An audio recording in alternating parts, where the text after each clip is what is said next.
ये question Kurukshetra University BCom first semester का है। इसमें पूछा गया है कि कोई सम ऑफ मनी है जो कि इन्वेस्ट किया गया है कंपाउंड इंटरेस्ट पे। जब हमने प्रिंसिपल को कंपाउंड इंटरेस्ट पर दिया है तो उससे जो हमें अमाउंट मिला है eight the end of 5 years वो मिला है 1218.99 रुपीज़, जो कि eight the end of 5 years मिले हैं। इसके अलावा एक और अमाउंट है जो कि 1267.37 वो हमें eight the end of 7 years मिले हैं।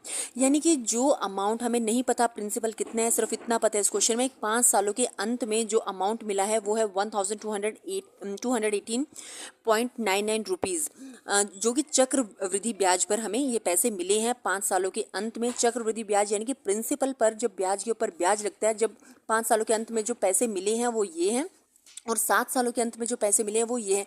यानी कि हम कह सकते हैं जो ये वैल्यू होती है ना, A is equals to P plus compound interest, ये वो वाली वैल्यू है। मतलब प्रिंसिपल के साथ इसमें ब्याज ऐड है और इसमें भी प्रिंसिपल के साथ मूल के साथ इसमें ब्याज ऐड किया गया है, जो कि 7 सालों में जो ब्याज के ऊपर ब्याज लग के जो पैसा बना है और प्रिंसिपल तो दिया ही दिया है साथ में, ये वो वाली वैल्यूज़ है। तो हमें पता है ये फॉर्मूला होता है amount is equals to P into 1 plus R upon 100। इसमें हम टाइम चेंज करते हैं। यहाँ हमारे पास 5 ईयर्स के लिए गिवन है चक्रवृद्धि ब्याज और यहाँ पे हमें 7 ईयर्स के लिए गिवन है चक्रवृद्धि ब्याज। चक्रवृद्धि ब्याज जो कंपाउंड इंटरेस्ट को हिंदी में चक्रवृद्धि ब्याज बोला जाता है। हमने इसे इक्वेशन 1 मान लिया, इसे इक्वेशन 2 मान लिया। इक्वेशन 1 में हमारे पास गिवन है amount at the end of 5 years, मतलब at the end of 5 years हमारे पास 1218 रुपीज़ है। हमने इसमें वैल्यू पुट कर दी। इसे इक्वेशन 1 मान लिया, इसे इक्वेशन 2। हमें पी चाहिए और आर चाहिए। इसके लिए हम क्या करेंगे, इक्वेशन 2 को इक्वेशन 1 से हम डिवाइड करेंगे। इससे हमारे पास पी से पी कैंसिल हो जाएगा और हमारे पास ये इक्वेशन बचेगी। अब हमें आर सॉल्व करना है। आर को हम कैसे सॉल्व करेंगे, राइट हैंड साइड में ये इसका स्क्वायर है तो इसे हम इधर भी स्क्वायर रूट ले लेंगे।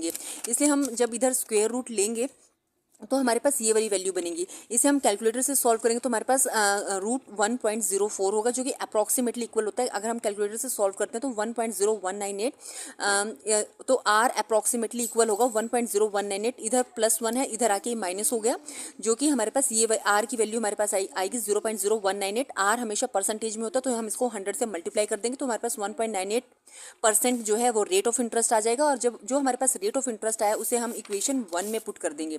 इक्वेशन 1 क्या है, इक्वेशन 1 में हमारे पास एक अननोन वेरिएबल है, तो जिससे हमारे पास प्रिंसिपल निकल जाएगा। आर की वैल्यू हम क्या पुट करेंगे, यहाँ पे 1.98% हम आर की वैल्यू पुट कर देंगे तो उससे हमारे पास प्रिंसिपल निकल जाएगा। अमाउंट हमारे पास ऑलरेडी गिवन है।